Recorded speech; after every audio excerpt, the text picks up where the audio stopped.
Welcome to the Alcohol Tipping Point. I'm your host, Debbie Maisner, and today we have Matthew Ward on the show. He is the creator of A Life Recovered, and he's here to share his story and any advice, tips he has for you. So welcome to the show, Matthew, or do you go by Matt? Yeah, Matt's fine. Thanks for having me. Thanks for coming. So you're calling from San Diego. Mm-hmm. And you, why don't you just introduce yourself and share about why you are on this journey? So yeah, my name is Matt. I'm in recovery from addiction, all mind-altering substances, but alcohol was my foundation for sure. Like I said, I live in San Diego, California. I was born and raised on the East Coast. I was actually adopted from Dallas, Fort Worth, Texas when I was very young. My parents adopted me, and I was raised and grew up in Connecticut. My mother was just not able to conceive, and so they adopted me, and then she was able to have my brother and my sister. So I'm the only one adopted in my family. I grew up out there, went through a lot of trials and tribulations out there. Eventually joined the military, and that didn't go well. I met an unfortunate end with there, obviously due to drugs and alcohol. And now I've stayed out here because I met my wife. And I'm a little over a year sober now. That's a general overview of kind of where I've come from. But yeah. Right. So, kind of an interesting story for you to start out adopted into a family and then having biological children follow that. You hear that a lot, it seems like. And Yeah, whenever I've been to several rehabs and detoxes, and whenever I've gone, they always ask me, what was the part in your life, or what happened early in your childhood that made you addicted or that turned you into loving mind-altering substances? And for me, I don't know what that is. They tried to dig deep and have me find this trauma and stuff like that, and I just don't have it. The reality is I grew up with two loving parents who are still married. They were very supportive. I had every opportunity to succeed growing up. And, at 16 years old, I started smoking weed and I started drinking a little bit, and it was kind of casual at first. I grew up in a very nice area in Connecticut. Had everything a kid would want, for sure. And I just, I had a very easy introduction into this stuff. Partying, smoking at the woods at football games, kind of sneaking, but nothing crazy, no violence in the household, no, nothing like that. It was great, and then I ended up going to prep school. I went to Trinity Pauling School in upstate New York. I had an opportunity to go there after I did a couple years at public high school. And, I wasn't very motivated. I was kind of the person that I liked to appeal to every type of crowd, whether it was, the jocks, the geeks, whoever it may be. I like hanging out with everybody. And I kind of gave a piece of myself to everyone. And I kind of left nothing for myself. I was just kind of, I had and I've always had serious FOMO, the fear of missing out, mm-hmm. And my parents saw my grades struggling because of this, and they offered me an option to go to prep school, it was a double-edged sword for me, because while I got a great education and I found out that I worked best with structure, I was living there. It was a boarding school, and I was introduced to a lot of really hard drugs. And that's kind of where I started my managing of getting high and trying to do life the best that I could. So I was getting good grades. Things were going well. I was about to get into a great college after I repeated my junior year and did senior year there. So I ended up doing 5 years of high school. And I got into the University of Rhode Island. And now when you get to college, all the love for drugs. And by this time I was doing, I was I was drinking a lot, and I was doing ketamine, cocaine, and I really liked the uppers. I wasn't into the downers or opiates. But alcohol was definitely my foundation for sure. That was something that was readily available, and it was socially acceptable. So that was the easiest way for me to get my fix legally. And unfortunately, when I went to college, my addiction carried with me. I had started to become addicted, but I regarded it as a phase still because it was college. This is what we're doing. I'm a freshman at college. I mean, this is normal. So my addictions carried with me, but I lost the structure from the prep school. So that was just, it completely fell apart. You know, I was out of college within 2 years. And I came back home, and back home, I dove off the deep end into cocaine and alcohol more. You know, I had crashed cars along the way. I had already given up my college education. You know, my dad still jokes with me that I owe him $100,000 when I get a chance, you know.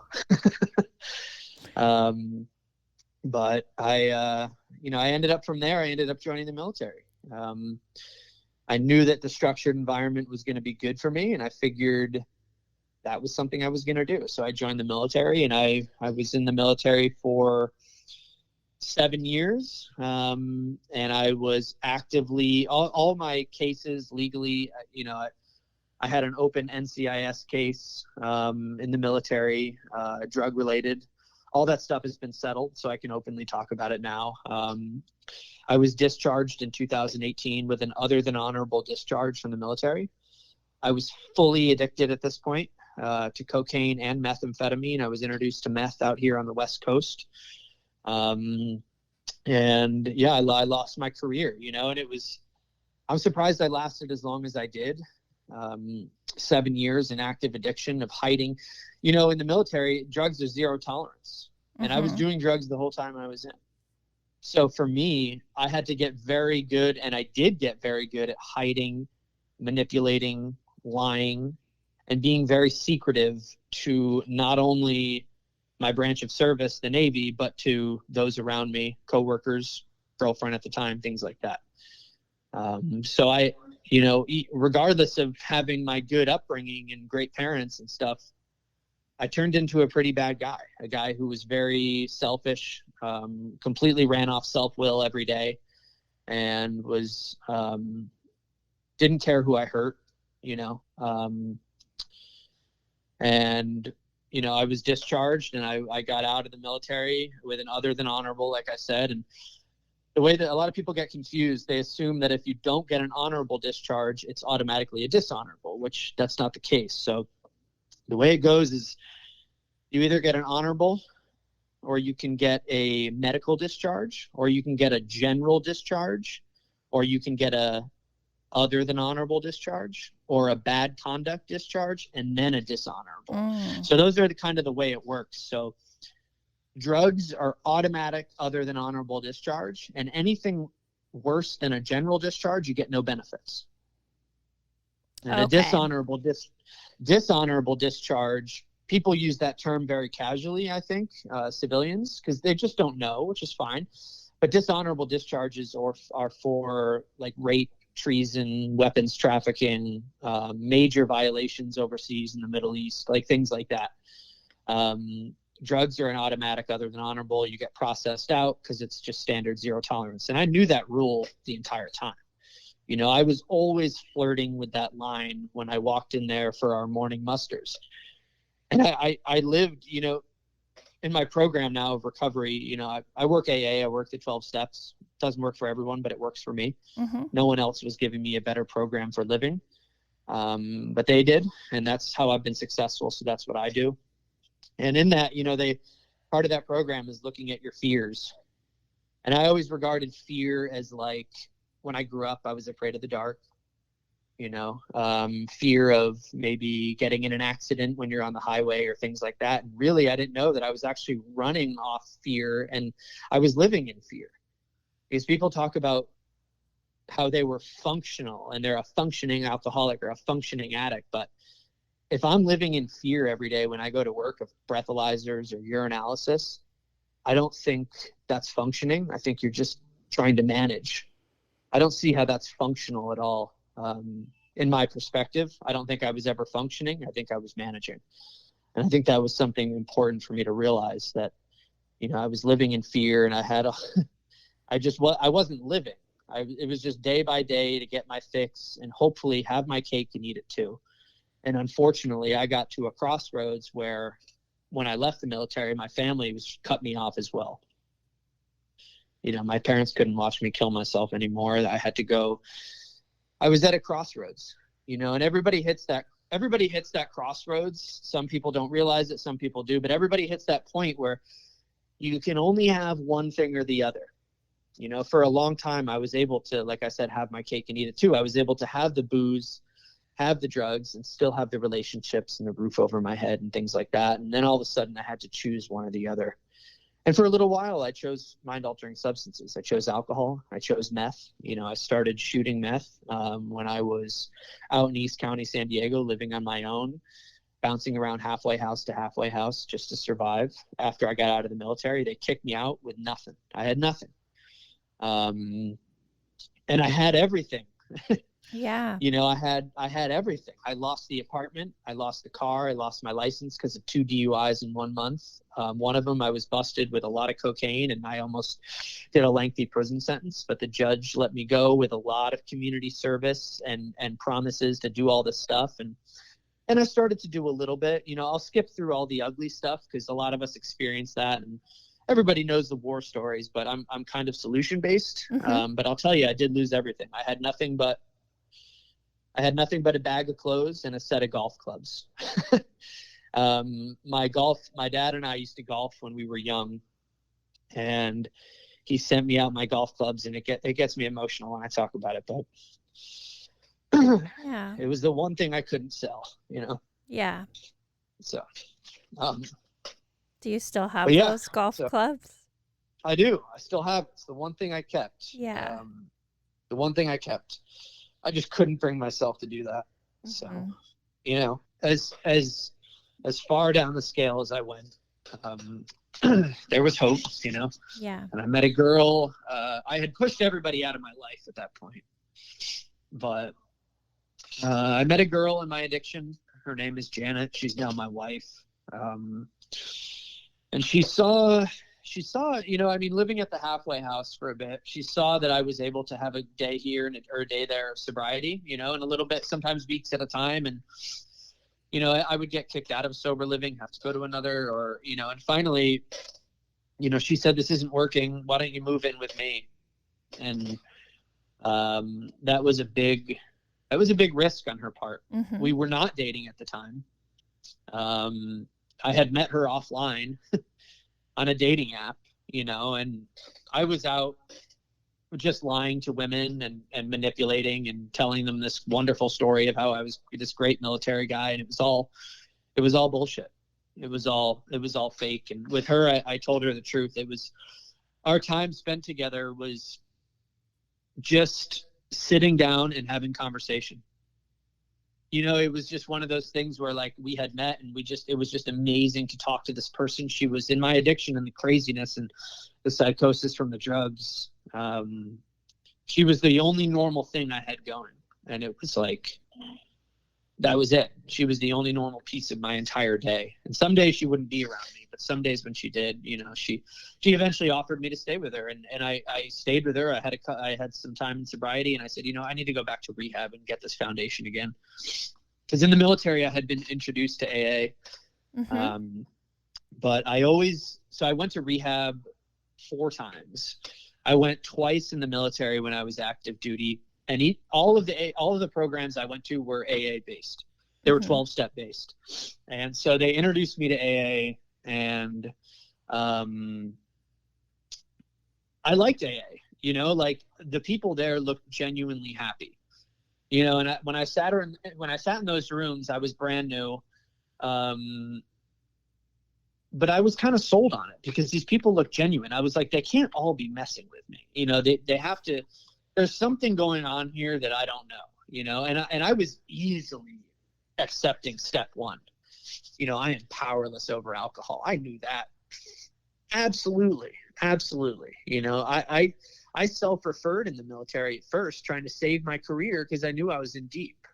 I knew I couldn't stop drinking, but I didn't know how to stop.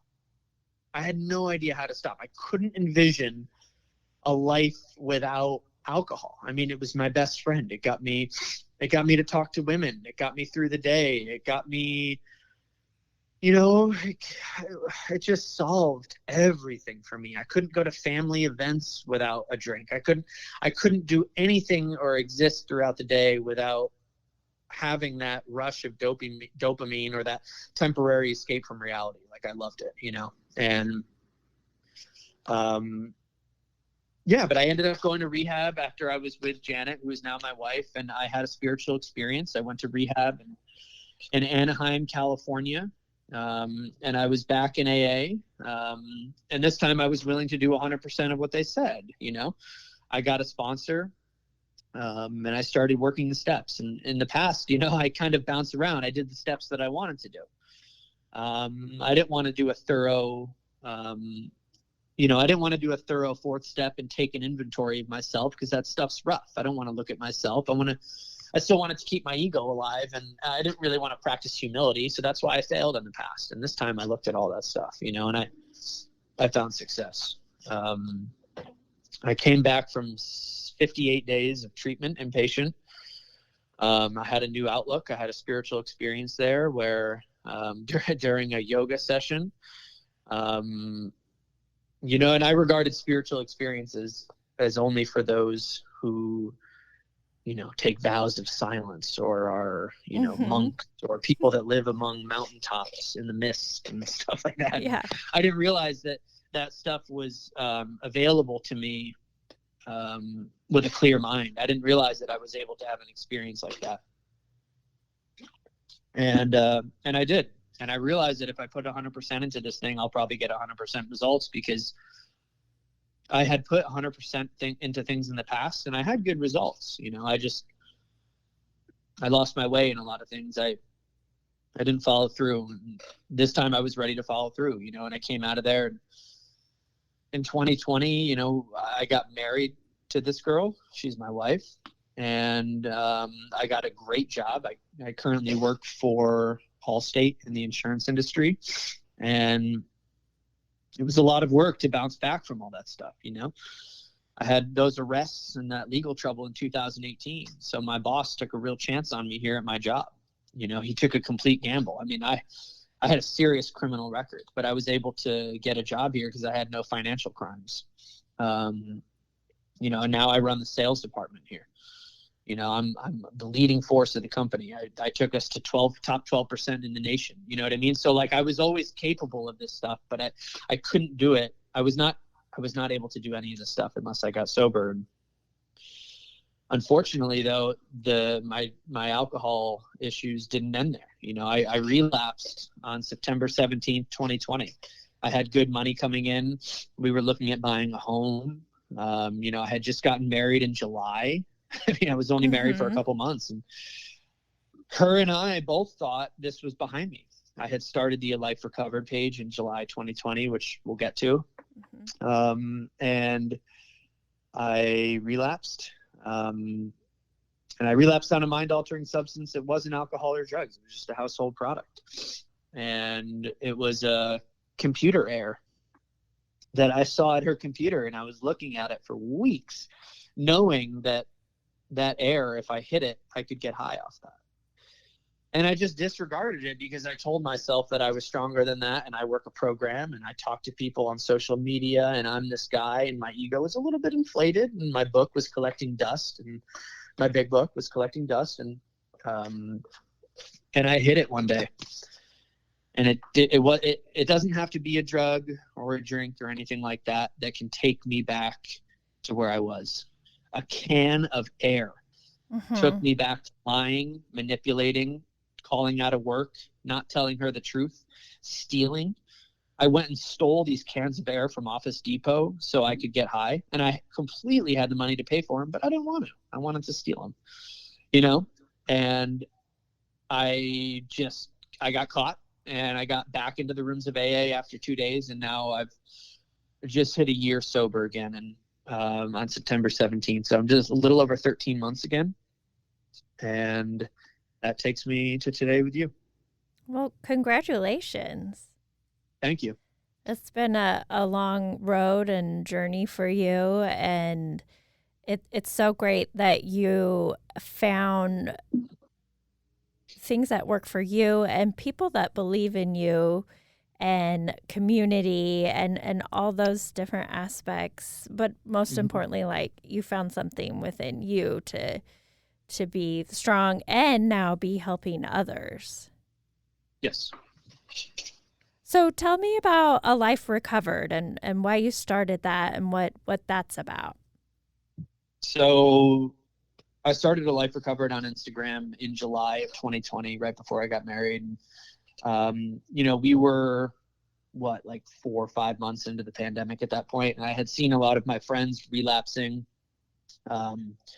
people dealing with domestic violence because of lockdown and suicidal ideations, and one guy I knew that had killed himself, and things just looked kind of bleak.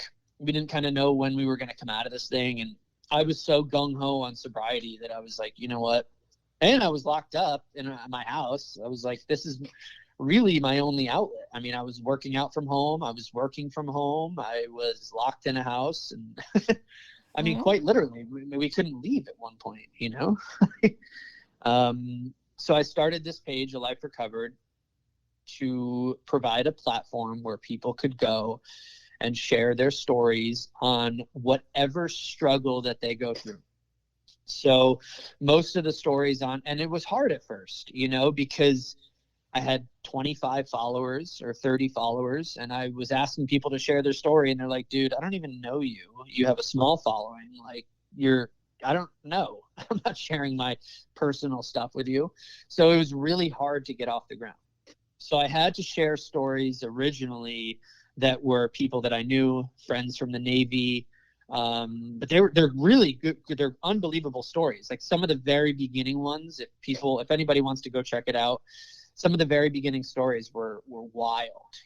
This girl that almost died because of coronavirus and had lost her father, and another guy who tried to kill himself in the Navy. I mean, these unbelievable stories of people coming out of these really really dark places, and it just kind of took on a life of its own. Most of the stories are addiction related, people getting sober from drugs or alcohol. But there's some other stuff scattered in. I support anybody that's overcome any struggle, you know what I mean? And it's a place where people can go and see that they're not alone. And, there's a lot of pages like it. But one thing I pride myself on is having authentic stories and individual stories, and allowing people to have their 24-hour period on this page to where people can go and only see their story. And that's, everybody gets their day. And I think that's important. And some people that, sometimes I have to fish for stories because I don't get a lot sent to me. Sometimes I get a lot sent to me, and I have to post in order of receiving to be fair to everyone. And, sometimes people tell me, well, I only have 3 weeks sober, so I don't think I shouldn't really be sharing my story yet. And I have to respect what they say, but in my mind, I think it's silly, because when I had 3 or 4 days sober, I didn't know how I could do this thing. I didn't think it was possible. 3 weeks clean to me seemed absolutely ridiculous to be able to attain and be able to achieve. So, I'm a firm believer that someone with a year can help someone with 10 months, and someone with 6 months can help someone with 4 months, and 2 weeks can help someone with 2 days. You know what I mean? That's just what I believe.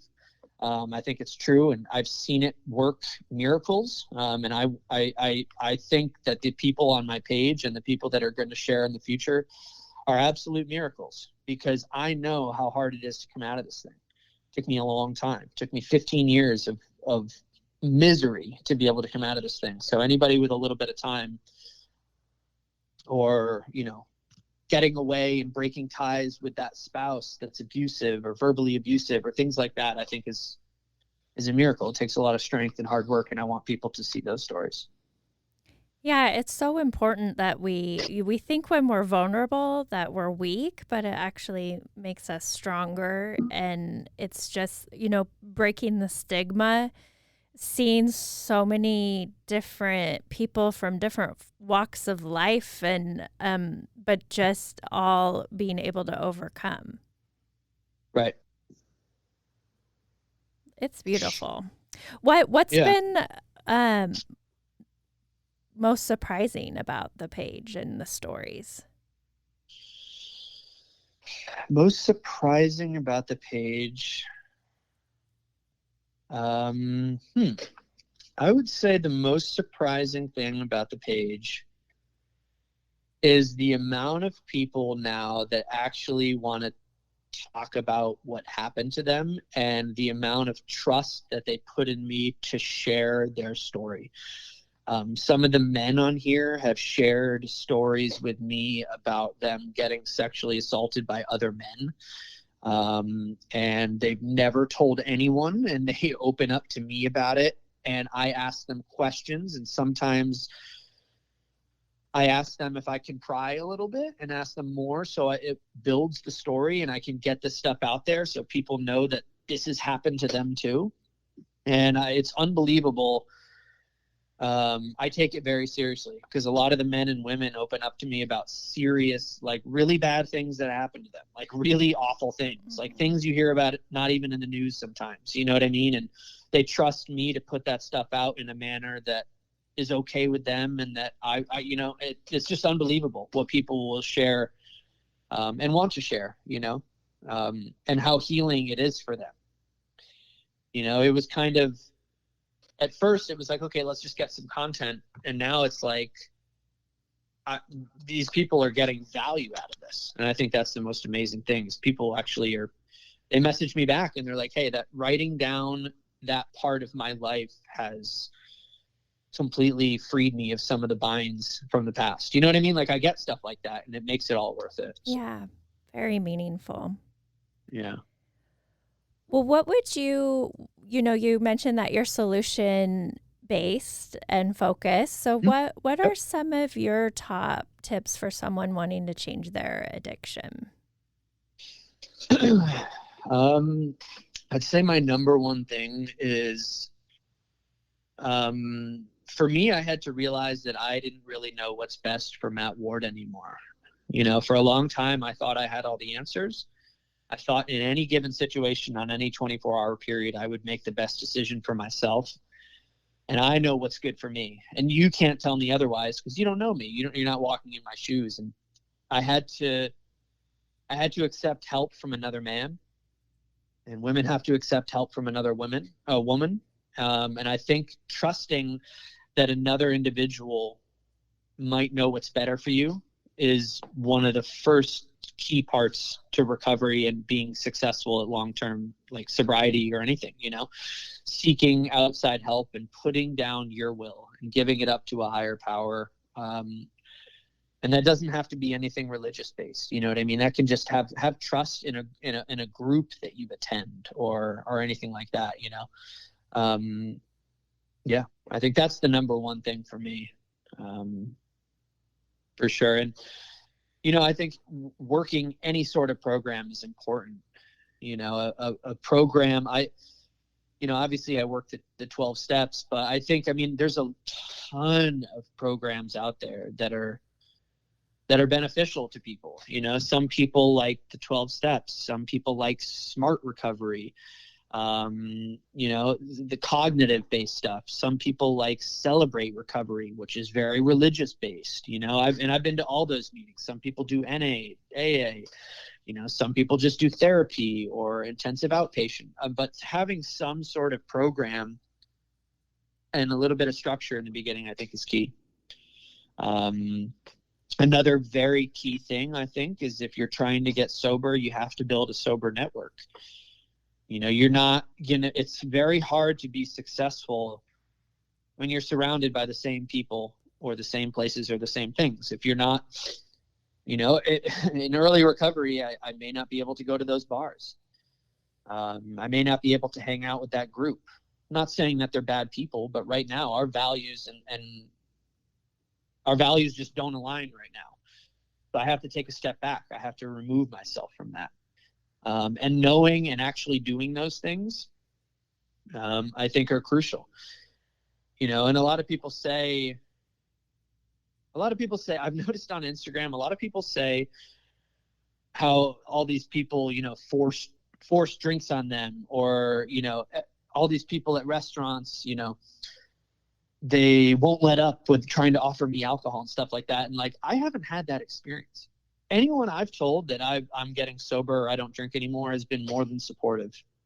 And I think a lot of that stuff we build up in our head, that we have to defend sobriety. We have to defend not taking a drink. And I think it's a little bit more simple than that. I think if you're doing the work, and I think if you have a program that you work and people you can talk to, and you're spiritually fit, which means you have values and you're being kind to people and you do more for others than just for yourself. I think if you do that, you don't have to defend sobriety. You could just live. You could just live like that. That's my experience. I don't defend the fact that I don't drink anymore. I just don't drink, and that's it. I mean, that's for me. Those are some of the things that I do that I've have found success at. Yeah. So you said seeking outside help, having trust, working a program, whatever that is for you, anything And from building a network. Yeah. and building a network. Those are great. You said something earlier that I thought was interesting, and I think I've been thinking a lot about lately is, you mentioned like you had a wonderful childhood, no trauma, and how people, when I say people, like professionals had asked like, well, what led to your drinking?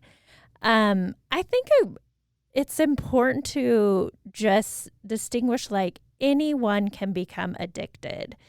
Right. It doesn't matter where you come from, who you are. If you take enough of that substance, you will eventually become addicted. That's how addiction works. And so sometimes when we're like looking for why or the trauma in the past, like sometimes there isn't trauma, and that's you're a nurse. okay. You're a nurse. Yes. And I'm a nurse. Yeah, you're a nurse. So we can take this to the bank here, people. Well, but I think, I agree. That's one of I think people think there's something wrong with them. They think they're broken. But it is a very addictive substance that you're taking.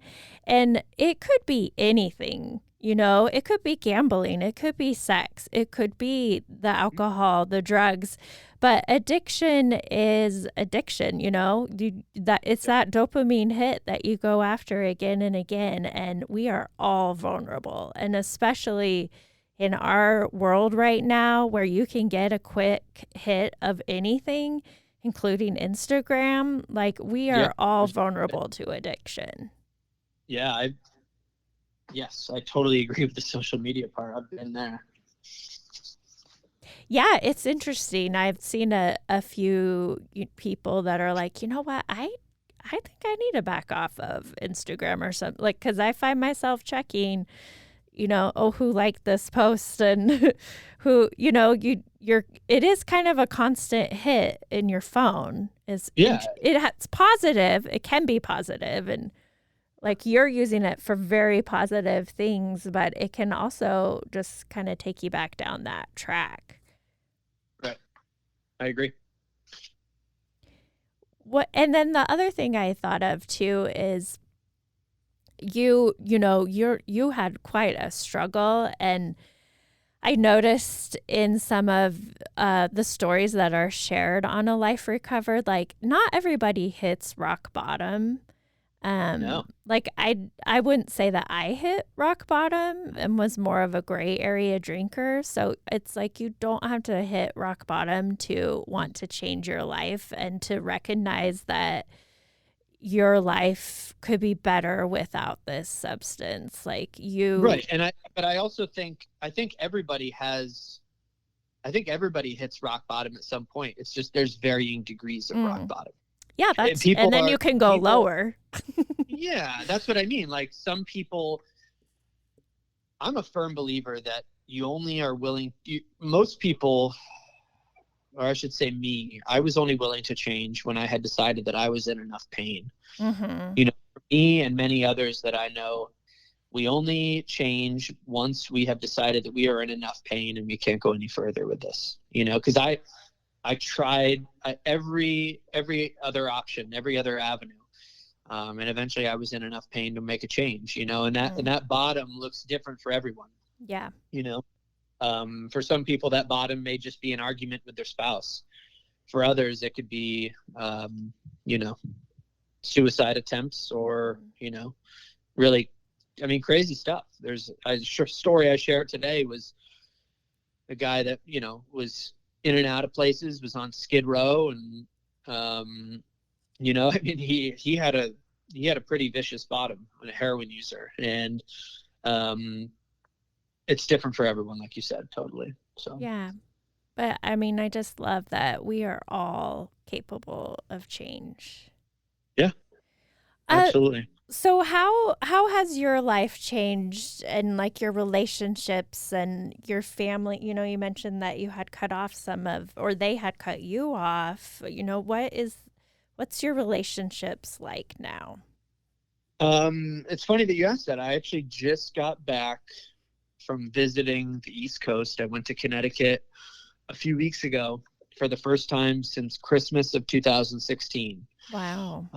So I hadn't seen my brother in 5 years. My parents came out and visited me when I was 6 months sober back before I relapsed. So I hadn't seen them in a couple years. And it was funny too, because I had my 1 year of sobriety again on our flight going to Connecticut. 1 year. And I was back in the air going to see my family. So it was really cool. I got to make amends to my brother. I got to make amends to some friends from back home.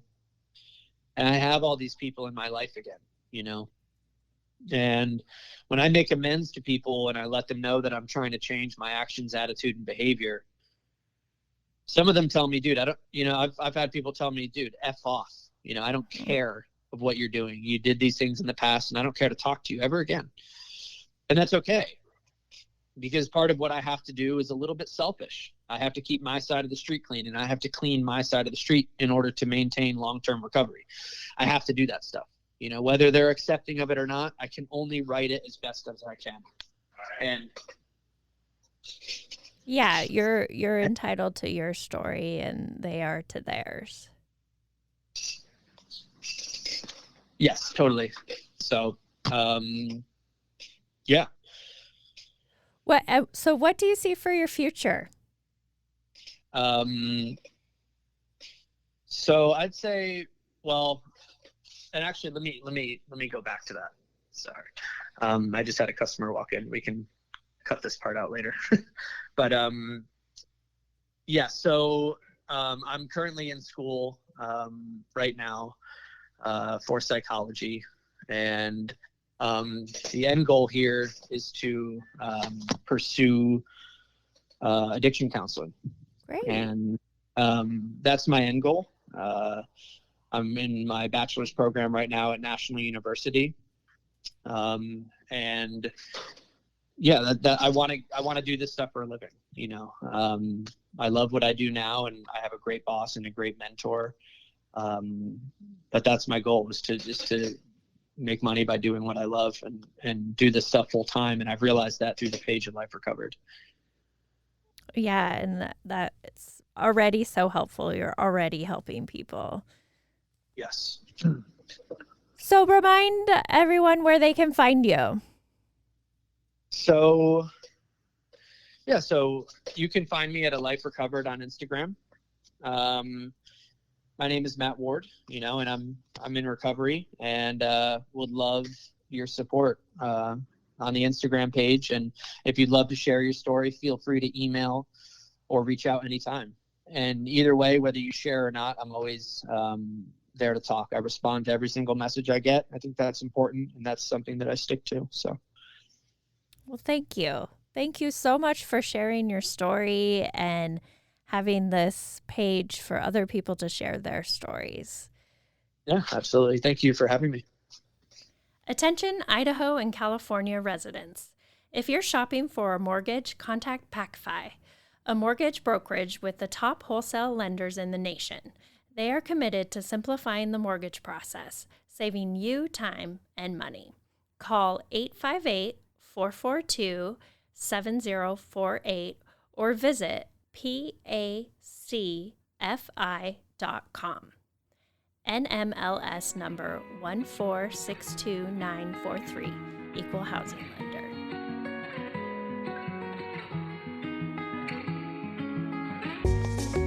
Hey everyone, thank you so much for listening to this episode of the Alcohol Tipping Point.